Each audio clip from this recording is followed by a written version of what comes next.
Hi friends, இன்றைக்கி ஒரு செம்மையான ஹேர் டை தாங்க ரெடி பண்ணியிருக்கோம். ஹேர் டையை பாருங்கள் எவ்வளோ கருகருன்னு இருக்குது. இதில் முக்கியமாக நம்ம எடுத்துருக்கிறது என்னென்னா கருவேப்பிலை தாங்க எடுத்திருக்கோம். இந்த கருவேப்பிலையை வச்சு இது கூட ஒரு முக்கியமான ஒரு பொருளை ஆட் பண்ணி இந்த ஹேர் டையை ப்ரிப்பேர் பண்ணியிருக்கோம். இது வரைக்கும் இந்த மாதிரி நீங்கள் ப்ரிப்பேர் பண்ணியிருக்கவே மாட்டீங்க. பாருங்கள் எந்த அளவுக்கு என் கையில் நல்லா பிடிச்சிருக்கு பாருங்கள். சுத்தமாக தண்ணி போட்டு கழுவுனா கூட சுத்தமாக போகாதுங்க. நல்ல ஷாம்பு போட்டு அல்லது நல்ல சோப்பு போட்டு ஒரு 2-3 தடவை வாஷ் பண்ணதுக்கு அப்புறம் தான் போகுது. ஆனால் முடியில் அப்ளை பண்ணிங்கன்னா சுத்தமாக உங்களுக்கு போகாது. நெக்ஸ்ட்டு வாஷ் பண்ணால் கூட போகாதுங்க. அந்தளவுக்கு நல்லாவே பிடிச்சிரும். நல்லா நம்ம முடியில் பிடிக்கிற அளவுக்கு ஒரு முக்கியமான ஒரு பொருளை இதில் ஆட் பண்ணி தான் இந்த ஹேர் டையை நம்ம ப்ரிப்பேர் பண்ணியிருக்கோம். வாங்க இந்த ஹேர் டை எப்படி ப்ரிப்பேர் பண்ணுறது அப்படின்றத வீடியோக்குள்ளே போய் டீட்டெயிலாக பார்க்கலாம். இப்போ நம்ம ஹேர் டை ரெடி பண்ண போகிறோம். ஹேர் டைக்கு நம்ம என்ன எடுத்துருக்கோம் அப்படின்னா கருவேப்பிலை தான் எடுத்துருக்கோம். இந்த கருவேப்பிலையோட இன்னொரு பொருளை வந்து நம்ம முக்கியமாக சேர்க்க போகிறோம். இது ரெண்டும் சேர்ந்து ஒரு அருமையான கலரை நமக்கு கொடுக்கும். அது மட்டும் இல்லைங்க, நம்ம முடியில் வந்து நல்ல வந்து கலரை தக்க வச்சுக்கும். அதுக்கு ஒரு முக்கியமான ஒரு பொருளை தான் ஆட் பண்ண போகிறோம். அது என்னன்றதை பார்க்கலாம். அது என்னன்னா கிராம்பு தாங்க எடுத்துருக்கோம். இந்த அளவுக்கு கிராம்பு எடுத்துக்கோங்க. ஆனால் இவ்வளவு நமக்கு தேவையில்லை. இதில் வந்து கொஞ்சம் கால்வாசி அளவுக்கு நம்ம கிராம்பு எடுத்துக்கலாம். இப்போ நம்ம என்ன பண்ணுறது அப்படின்றத பார்க்கலாம். இப்போ இந்த மாதிரி மிக்ஸி ஜார் எடுத்துக்கலாம். நம்ம கருவேப்பிலையை தேவையான அளவு இதில் வந்து உருவி எடுத்துக்கலாம். நல்லா ஃப்ரெஷ்ஷான கருவேப்பிலையாக எடுத்துக்கோங்க. அது மட்டும் இல்லை, நீங்கள் கருவேப்பிலையை வந்து நல்லா வாஷ் பண்ணிவிட்டு அதுக்கப்புறமேட்டு மிக்ஸி ஜாரில் ஆட் பண்ணிக்கோங்க. ஈரத்தோட வந்து ஆட் பண்ணாதீங்க. அப்போ நமக்கு அரையும் பொழுது அந்த ஈரத்தன்மை அதிகமாக இருக்கும். ஈரம் இல்லாமல் ட்ரையாக இருந்தால் தான் நமக்கு நல்லா வந்து பொலப்பொலன்னு அரைஞ்சி வரும். வேறு ஒன்றும் இல்லை, அதுக்காக தான் சொல்கிறேன். இப்போ நம்ம தேவையான அளவு கருவேப்பிலையை எடுத்துக்கிட்டோம். இப்போ இது கூட வந்து நம்ம என்ன சேர்க்க போகிறோம் அப்படின்னா கிராம்பு தாங்க சேர்க்க போகிறோம். இந்த கிராம்பை சேர்த்து இந்த கருவேப்பிலையோட நம்ம ரெடி பண்ணும்போது சூப்பரான ரிசல்ட் கிடைக்கும். ஒரு டைம் இந்த மாதிரி ட்ரை பண்ணி பாருங்க. நல்லா அருமையாக ரிசல்ட் கிடைக்கிறதும் இல்லாமல் நம்ம ஹேரில் நல்லா பிடிக்குது. கலர் வந்து அப்படி நல்லா நிற்குது. அதுக்காக தான் இந்த கிராம்பை நம்ம சேர்க்கறது. நல்லா இந்த அளவுக்கு கிராம்பு எடுத்துக்கோங்க. இப்போ நம்ம இந்த கருவேப்பிலையோட சேர்த்துக்கலாம். இடிச்செல்லாம் போட வேண்டாம், நம்ம மிக்சியில் தானே போடுறோம், அதனால இடிக்க தேவையில்லை. அப்படியே ஒரு சுற்றி நம்ம எடுத்துக்கலாம். கண்டிப்பாக கொஞ்சம் கூட ஈரம் இருக்கக்கூடாது. ஈரம் இல்லாமல் நம்ம இதை 2 சுற்றி மட்டும் எடுத்துக்கலாம்.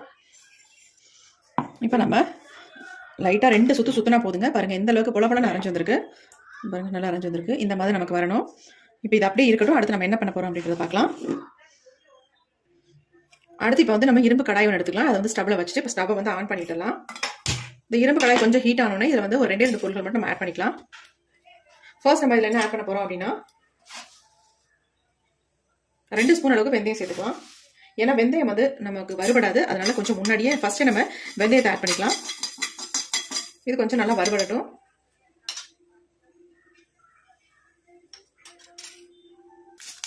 இங்க பாருங்க ஓரளவுக்கு வறுபட்டு வருது. கொஞ்சம் வெடிக்க ஆரம்பிச்சிச்சு பாருங்க.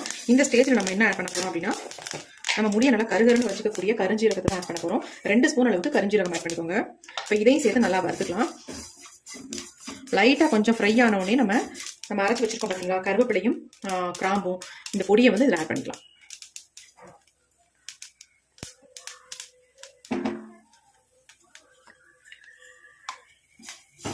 இப்போ இது எல்லாத்தையும் சேர்த்து நல்லா வறுத்து எடுத்துக்கலாம். இப்போ பாருங்க நல்லா வறுபட்டு வருது. புகைய ஆரம்பிச்சிச்சு. கொஞ்சம் லோ ஃப்ளேம்லேயும் நம்ம வச்சுக்கலாம்.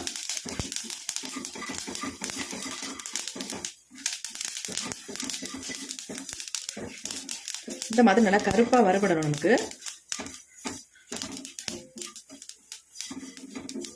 எனக்கு கொஞ்சம் அதிகமாக பொடி தேவைப்படுறதுனால நான் வந்து கொஞ்சம் அதிகமாகவே எல்லாம் எடுத்திருக்கேன். உங்களுக்கு எவ்வளவு தேவையோ அந்த அளவுக்கு நீங்கள் வந்து எடுத்துக்கோங்க. உங்களுக்கு ஸ்டோர் பண்ணி வைக்கிறதுக்கு வேணும் அப்படின்னு நினச்சிங்கன்னா கொஞ்சம் கூடவே எடுத்து ரெடி பண்ணி வச்சுக்கோங்க. உங்கள் அவசரத்துக்கு கண்டிப்பாக இது வந்து பயன்படும். ரொம்ப புகைய ஆரம்பிச்சிருச்சு. இரும்பு கடாய் எடுத்து வறுத்துக்கிட்டிங்கன்னா ஈஸியாக சீக்கிரம் வறுபட்டுரும். அதனால தான் இரும்பு கடாய் எடுக்க சொல்கிறது. அப்படி இல்லைன்னா நார்மல் ஒரு கடாயை எடுத்து யூஸ் பண்ணிக்கோங்க நீங்கள். இப்போ பாருங்கள் நல்லா வறுபட்டுருச்சு. இதில் வந்து முக்கியமாக அந்த கிராம்பை ஆட் பண்ணியிருக்கோம் பார்த்தீங்களா, அது நல்லா வந்து கலரை வந்து தக்க வச்சுக்கும். ஹேரில் டை அப்ளை பண்ணோம்னா நல்லா கலர் வந்து பிடிக்கும். அந்த கலர் போகவே போகாது. அதனால தான் நம்ம வந்து இதில் வந்து கிராம்பு ஆட் பண்ணுறது. இப்போ கடைசியாக ஒரே ஒரு பொருளை மட்டும் ஆட் பண்ணிட்டு நம்ம ஸ்டவ்வை வந்து ஆஃப் பண்ணிக்கலாம். நல்லா வறுபட்டதுக்கு அப்புறமேட்டு ஆஃப் பண்ண போகிற நேரத்தில் நம்ம அதை ஆட் பண்ணிக்கலாம். அது என்னென்னா காஃபி பவுடர் தான் ஆட் பண்ண போகிறோம். ஒரு 2 ரூபாய் பாக்கெட், ஒரு பாக்கெட் நான் இதில் ஆட் பண்ணிக்கிறேன். கடைசியாக தான் இதை நீங்கள் ஆட் பண்ணணும். ஏன்னா பார்த்தீங்களா ஒரு மாதிரி பிசு பிசுன்னு ஆயிடுச்சு பாருங்க. அதனால தான் நான் சொன்னேன் கடைசியாக ஆட் பண்ணிக்கோங்க அப்படின்னு. ஏன்னா வறுக்க முடியாது. கண்டிப்பாக நம்ம காஃபி பவுடர் போடும்போது இந்த மாதிரி பிசு பிசுன்னு ஆகிடும். அதனால கடைசியாக போட்டுட்டு தான் நீங்கள் ஸ்டவ்வை சுவிட்ச் ஆஃப் பண்ணணும். இப்போ பாருங்கள் ஓரளவுக்கு நம்ம வறுபட்டோடனே அந்த பிசு பிசுப்பு தன்மை போயிடும். இப்போ பாருங்கள் கரெக்டாக வந்துருச்சு.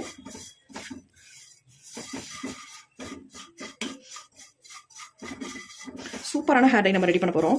செம்ம அருமையாக நம்ம ஹேரில் வந்து பிடிக்கும். இதை நீங்கள் ஒரு டைம் அப்ளை பண்ணாலே போதுங்க. சுத்தமாகவே நமக்கு போகாது ஹேர்லேருந்து. அந்த அளவுக்கு நல்லாவே நம்ம ஹேரில் பிடிச்சிக்கும். இதை வந்து ரெகுலராக நீங்கள் ஃபாலோ பண்ணுறீங்கன்னா ஒரு நல்ல ரிசல்ட் நமக்கு கிடைக்கும்.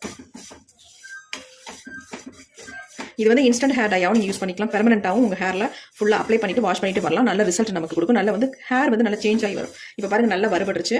இப்போ ஸ்டவ்வை சுவிச் ஆஃப் பண்ணிடலாம். இப்போ இதை அப்படியே ஒரு தட்டில் கொட்டி ஆற விட்டுறலாம். அப்படியே நம்ம வச்சிருந்தோம்னா இது ஆறவே ஆறாது.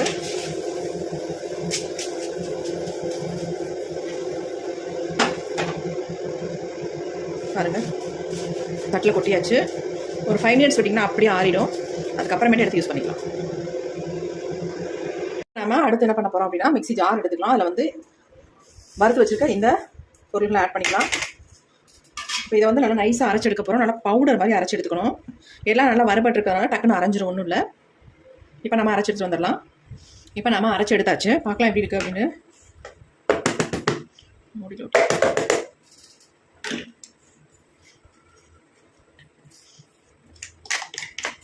நல்லா அரைப்பட்டு வந்திருக்கு பாருங்கள். நல்லா பிசு பிசுன்னு இருக்குது. ஏன்னா நம்ம கரிஞ்சீரகம் சேர்த்துருக்கனால கொஞ்சம் பிசு பிசுப்பு தன்மை இருக்கும். பார்க்கலாம் எப்படி அரைஞ்சிருக்கு அப்படின்ட்டு. நல்லா நைஸாக அரைஞ்சிருக்கு பாருங்கள். எப்படி கருகருன்னு இருக்குது அப்படின்ட்டு என் கையிலேயே பிடிச்சிக்குது. இப்போ நம்ம ஆனாலும் சளிச்சு எடுத்துக்கலாம். இந்த மாதிரி ஒரு சல்லடையில் நம்ம சளிச்சிட்டு பயன்படுத்திக்கலாம். அப்போ நமக்கு இன்னும் நல்லா ஃபைன் பவுடராக கிடைக்கும். அதுக்கு தான் நல்லா அரைஞ்சிருச்சு. இருந்தாலும் கூட நம்ம சளிச்சுக்கிட்டோம்னா 1-2 இருக்கும் இல்லைங்களா, அதனால அதை வந்து அப்ளை பண்ணும்பொழுது ஒரு மாதிரி நிறநரன்னு இருக்கும். அதனால நம்ம இந்த மாதிரி சளிச்சுக்கிட்டோம்னா நல்லா ஃபைன் பவுடராக நமக்கு கிடைக்கும்.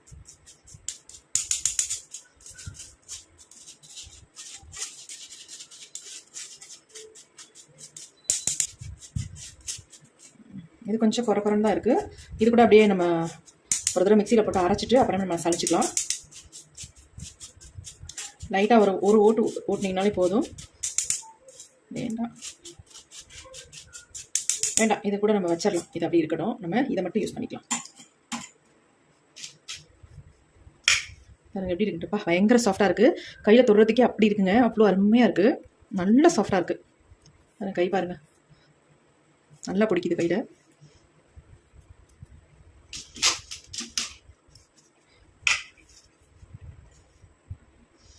ஒரு சின்ன கிண்ணம் ஒன்று எடுத்துக்கலாம். இந்த மாதிரி எடுத்துக்கோங்க. இப்போ இதில் தான் நம்ம ஹேர் டையை ரெடி பண்ண போகிறோம். நமக்கு தேவையான அளவு எடுத்துக்கலாம். நம்ம முடிக்க தகுந்தது மாதிரி. நிறைய நடைமுறைகள் இருக்குது அப்படின்னா அதுக்கு தகுந்த மாதிரி எடுத்துக்கோங்க. இல்லை கம்மியாக அங்கங்கே 1-2 தான் இருக்குது அப்படின்னா அதுக்கு தகுந்தது மாதிரி நீங்கள் எடுத்துக்கலாம். இப்போ ஒரு 2 ஸ்பூன் அளவுக்கு நான் எடுத்துக்கிறேன். எனக்கு கூட எல்லாமே எடுத்தாச்சு. நான் ஃபுல்லாகவே எடுத்துட்டேன். இப்போ இதில் வந்து நம்ம என்ன ஆட் பண்ண போகிறோம் அப்படின்னா, நீங்கள் ஆலோவேரா ஜெல் கூட ஆட் பண்ணிக்கலாம். அப்படி இல்லைனா கோகனட் ஆயில் கூட ஆட் பண்ணிக்கலாம். நம்ம எல்லார் வீட்லையுமே கோகனட் ஆயில் இருக்கும், கண்டிப்பாக கிடைக்கும். அல்லது கடுகு ஆயில் கூட நீங்கள் தாராளமாக இதில் யூஸ் பண்ணிக்கலாம். கடுகு ஆயில் யூஸ் பண்ணிங்கன்னா நீங்கள் வந்து ஹேரில் அப்ளை பண்ணி நல்லா ஊற வச்சுட்டு அதுக்கப்புறமேட்டு ஹேர் வாஷ் பண்ணுங்கள். நல்லா நமக்கு ஹேர் க்ரோத் மட்டும் இல்லாமல் நல்லா கருகருன்னு வளர ஆரம்பிக்க முடி. எங்கேயாவது உங்களுக்கு முடி தலையில் கொட்டி இருக்குது, அங்கெல்லாம் வழுக்கையாக இருக்குது, சொட்டையாக இருக்குது அப்படின்னா கண்டிப்பாக இந்த பொடியை வந்து நீங்கள் அப்ளை பண்ணிட்டு வரும்போது நல்ல ஒரு ரிசல்ட் உங்களுக்கு கிடைக்கும். ஏன்னா நம்ம கடுகு ஆயில் மிக்ஸ் பண்ணி ஹேரில் அப்ளை பண்ணிட்டு வந்தீங்கன்னா உங்களுக்கு நல்ல ரிசல்ட் கிடைக்கும். இப்போ நான் வந்து இதில் கடுகு ஆயில் தான் இதில் ஊற்றி மிக்ஸ் பண்ண போகிறேன். ஏன்னா எனக்கு வந்து ஹேரில் வந்து நிறைய அங்கங்கே வந்து முடி கொட்டி ஒரு மாதிரி இருக்குது. எனக்கு ஒரு திக்னஸ் கம்மியாக இருக்குது. அதனால நான் வந்து கடுகு ஆயில் ஊற்றி மிக்ஸ் பண்ணிக்க போகிறேன்.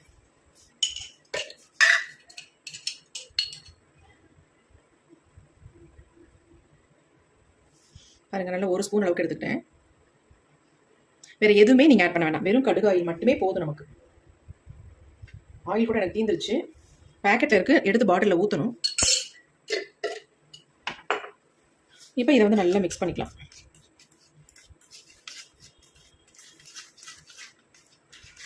பாருங்கள் எப்படி இருக்குன்ட்டு. நீங்கள் கோகனட் ஆயிலோ அல்லது ஆலோவேரா ஜெல்லோ ஊற்றுறதை விட கலர் வந்து பயங்கரமாக இது கொடுக்குங்க. நல்ல ஒரு டார்க் கலர் நமக்கு கொடுக்கும். எப்படி இருக்குது பாருங்கள் கலர். அதேமாதிரி நல்லா பிடிக்கும். இந்த ஹேர் டை வந்து உங்களுக்கு முடியல நல்லா பிடிக்கும். இதை வந்து ரெகுலராக நீங்கள் ஃபாலோ பண்ணுறீங்கன்னா அவ்வளோ ஒரு அருமையான ரிசல்ட் கண்டிப்பாக கிடைக்கும். இது ஒன்று போதுங்க நம்ம முடியில் அப்ளை பண்ணுறதுக்கு. வேறு எந்த இதுவுமே நமக்கு தேவையில்லை. இதனால் எந்த விதமான சைட் எஃபெக்ட்டும் நமக்கு வராது. அருமையாக நம்ம ஹேரில் அப்ளை பண்ணிட்டு போயிட்டே இருக்கலாம். பாருங்கள் எப்படி இருக்குன்னு. அரிக்குமோ அல்லது நமக்கு வந்து அலர்ஜி வருமோ, இதனால் ஏதாவது பிரச்சனை ஆகுமோ அப்படின்னு எதுவுமே நினைக்க வேணாம். இது ரொம்ப சிம்பிள், ஈஸியாக நம்ம ஹேரில் அப்ளை பண்ணிட்டு போகலாம். இதை வந்து நீங்கள் அப்படியே ஸ்டோர் பண்ணி கூட வச்சுக்கலாம். இதில் என்னென்னா ஆயில் இன்னும் கொஞ்சம் ஊற்றி நீங்கள் ஒரு பாட்டிலில் போட்டு ஒரு 3 நாளைக்கு வெளியில் வெயிலில் வச்சுருங்க. மிதமான வெயிலில் வச்சு அதை எடுத்து யூஸ் பண்ணிட்டு வந்தீங்கனாலே போதும். உங்கள் முடி வந்து நல்லா கருகருன்னு பழுக ஆரம்பிச்சிடும். நல்லா ஹேர் க்ரோத் கொடுக்கும். அது முக்கியமான பொருட்கள் தான் நம்ம இதில் ஆட் பண்ணியிருக்கோம். அதனால் நல்ல முடியோட வளர்ச்சி நல்லாயிருக்கும். கண்டிப்பாக அதை ட்ரை பண்ணுங்கள். நான் கொஞ்சமாக கையில் உங்களுக்கு தொட்டு காட்டுறேன் எந்த அளவுக்கு இருக்குது அப்படின்ட்டு. ஏற்கனவே என் கை பாருங்கள் எந்த அளவுக்கு பிசு பிசுன்னு நல்லா கருகருன்னு பிடிச்சிருக்கு பாருங்க எப்படி இருக்குட்டு. ஹேர் டை செம்மையாக இருக்குது பார்க்குறதுக்கு. நம்ம ஹேரில் அப்ளை பண்ணால் அவ்வளோ அருமையாக இருக்கும் ரிசல்ட். கண்டிப்பாக ட்ரை பண்ணுங்கள். ரொம்ப ரொம்ப உங்களுக்கு யூஸ்ஃபுல்லாக இருக்கும். பாருங்க எப்படி இருக்கு. கொஞ்சமாக கையில் அப்ளை பண்ணி கட்டுவோம்.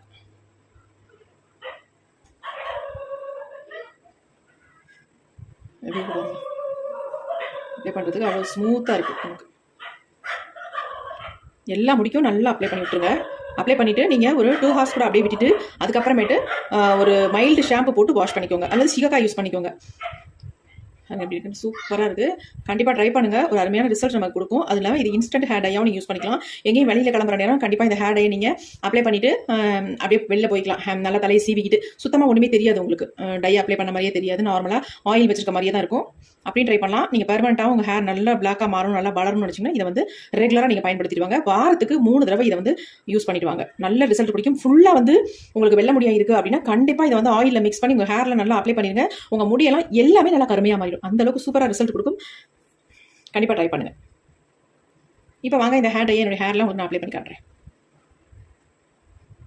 ஹேர் டை என்னுடைய ஹேரில் எப்படி அப்ளை பண்ணியிருக்கேன் பாருங்கள். அப்ளை பண்ண உடனே என் முடி எந்த அளவுக்கு நல்லா கருகருன்னு இருக்குது பாருங்கள். சுத்தமாகவே தெரியாதுங்க. இப்படி நம்ம நல்ல ஒரு கோம்பு போட்டு தலையை வாரிட்டு போனோம்னா நம்ம வந்து ஹேர் டை அப்ளை பண்ணியிருக்கோனே தெரியாது. அந்தளவுக்கு நல்லா பாருங்கள் முடி சேஞ்ச் ஆகிருக்கு, நல்லா கருகருன்னு இருக்குது. அப்படி இல்லை உங்களுக்கு 2 ஹார்ஸ் நல்லா அப்படியே விட்டுட்டு ஊற விட்டுட்டு அதுக்கப்புறமேட்டு ஒரு மைல்டு ஷாம்பு போட்டு ஹேரை வந்து நல்லா வாஷ் பண்ணிடுங்க. சூப்பரான ரிசல்ட்